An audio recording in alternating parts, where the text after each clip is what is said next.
लेकिन इसके बाद जो भारतीय जनता पार्टी के नेताओं के वर्जन आए, जो वक्तव्य आए हैं, उस पर घोर आपत्ति है। और यह यात्रा था एक ही मकसद से। मकसद ये है कि वे राज्य के युवाओं को हम अधिकार दें, झारखंडियों को अधिकार दें, और उसके लिए सरकार ने एक नियम बनाया है, परिनियम बनाया है, जिस पर भारत सरकार की मुहर लगानी है 9वीं सूची में, ताकि फिर न्यायालय का हस्तक्षेप ना हो सके, जो घटना कल हुई है कि भाई 10वीं पास, 12वीं पास जो यहां से होगा उसे हम नौकरी में प्राथमिकता देंगे। यह यहाँ के नौजवानों के हित में था, ताकि जो मेरी हिस्सेदारी और मेरी भागीदारी सरकारी सेवाओं में नहीं है, मेरी भागीदारी हो सके, मेरे नौजवानों की भागीदारी हो सके। और उस पर इस प्रकार का वक्तव्य आना, मैंने कई विधायकों का भी वक्तव्य देखा, उनका नाम नहीं लेना चाहता। में 2 दिनों का जोहार यात्रा था, खतियानी जोहार यात्रा, और जिस तरह से गठबंधन के दलों के कार्यकर्ताओं ने मेहनत की, कांग्रेस, झारखंड मुक्ति मोर्चा, आरजेडी और हमारे समर्थकों ने जिस तरह से मेहनत की और इस कार्यक्रम को सफल बनाया, और खास करके गोड्डा और देवघर के लोगों ने जो इस यात्रा को समर्थन दिया है, उनके प्रति आभार व्यक्त करता हूँ, हृदय से उन्हें धन्यवाद देता हूँ। मुख्यमंत्री जी आए, पूरी टीम आई, तमाम लोगों को धन्यवाद देता हूँ। लेकिन कहानी वहाँ नहीं है, और यह यात्रा था एक ही मकसद से। मकसद ये है कि वे राज्य के युवाओं को हम अधिकार दें, झारखंडियों को अधिकार दें, और उसके लिए सरकार ने एक नियम बनाया है, परिनियम बनाया है, जिस पर भारत सरकार की मुहर लगानी है 9वीं सूची में, ताकि फिर न्यायालय का हस्तक्षेप ना हो सके, जो घटना कल हुई है। हम जनता का समर्थन चाहते हैं, जनता इस बात पर एक पैर पर खड़ी है, और हमें लगता है कि सचमुच में यह यात्रा, यह जो कानून है उसको परिणाम तक पहुंचा पाएगा। लेकिन तकलीफ मुझे इस बात का है कि भाई झारखंड के जो हितकारी नियम हो, उन नियमों में राजनीति से लोगों को ऊपर उठना चाहिए।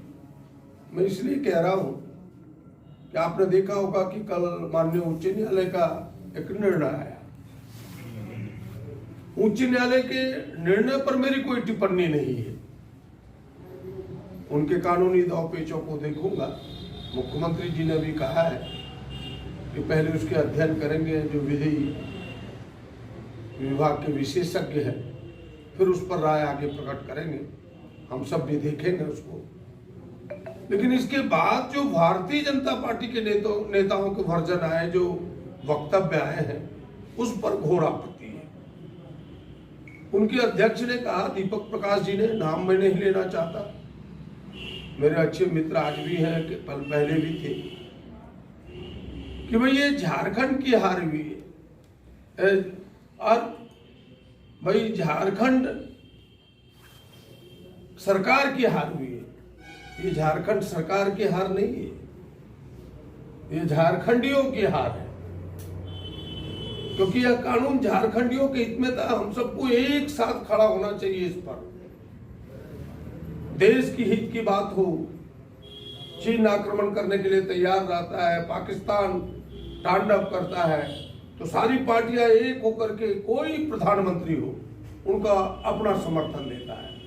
उसी प्रकार से यह जो कानून था कि भाई 10वीं पास, 12वीं पास जो यहां से होगा उसे हम नौकरी में प्राथमिकता देंगे, यह यहाँ के नौजवानों के हित में था, ताकि जो मेरी हिस्सेदारी और मेरी भागीदारी सरकारी सेवाओं में नहीं है, मेरी भागीदारी हो सके, मेरे नौजवानों की भागीदारी हो सके।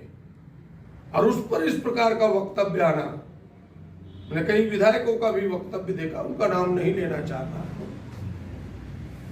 मैं कह सकता हूं कि वो राजनीति कर रहे हैं।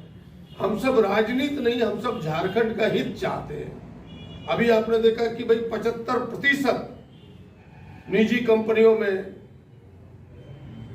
झारखंडियों का हो, स्थानीयों का हो, इसके लिए भी कानून बना। हो सकता है जो इस विचार के विरोधी लोग हैं वो न्यायालय के दरवाजे को खटखटा सकते हैं। तो हम सबको इस विषय पर भी एक रहना होगा, चाहे वो भारतीय जनता पार्टी के लोग हों, कांग्रेस के लोग हों, चाहे आरजेडी के लोग हों, झारखंड मुक्ति मोर्चा के लोग हों, चाहे वामपंथी लोग हों। अगर झारखंडियों के हित में वो राजनीति करना चाहते हैं तो हम सबको एक पैर पर खड़ा होना होगा, एक साथ अपनी आवाज को बुलंद करना होगा, क्योंकि ये झारखंडियों के हित में यह निर्णय है। हरियाणा में भी यह कानून बना है और कई राज्यों में इस प्रकार के कानून बने उस राज्य के नौजवानों के हित में।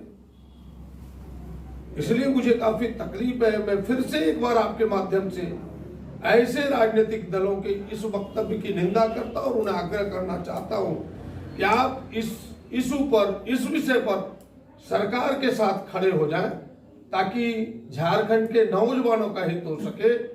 झारखंड के जो वर्षों से झारखंड बना, इसके बाद लोगों को भागीदारी नहीं मिला, वो फिर से भागीदारी उन्हें मिल सके। बस आज का मेरा विषय इतना ही है। आपने कहा कि ये स्थानीय लोगों के लिए खास होगा, विद्यार्थियों के लिए खास होगा, लेकिन आपके विधानसभा में, गोड्डा विधानसभा में, महागामा विधानसभा में ऐसे विद्यार्थी हैं आपके यहाँ एफिलिएटेड स्कूल नहीं है, सीबीएसई, वो बिहार से पढ़ते हैं, तो वो क्या आप अधूरी जानकारी से बातें करते, इसलिए ऐसा ध्यान में आता है कि उसमें कई लोग ऐसे लोग हैं जो आरक्षण के परिधि में हैं, उनके लिए नियम नहीं था। कुछ लोग अब कुछ अच्छा करने में कुछ थोड़ा बहुत हो सकता है कि इनके सफर हो, आपकी बातों से मैं इतना रजामंदी कर सकता हूं, लेकिन 95% लोगों को लाभ हो और 2% लोगों को अगर घाटा हो तो हम तो पहला प्रायोरिटी 95% लोगों को ही देंगे। कहने का मतलब ये है, जो लोग यहाँ के रहने वाले हैं और जो आरक्षण के घेरे में है, जैसे अब तो आरक्षण यहाँ 50% पहले से था, 10% गरीबी रेखा माने वाले लोग हैं, तो 60% जो आरक्षण के परिधि में, उनको यह नियम लागू नहीं होता, क्योंकि वो आरक्षण में तो कोई बाहर के लोग आ ही नहीं सकते।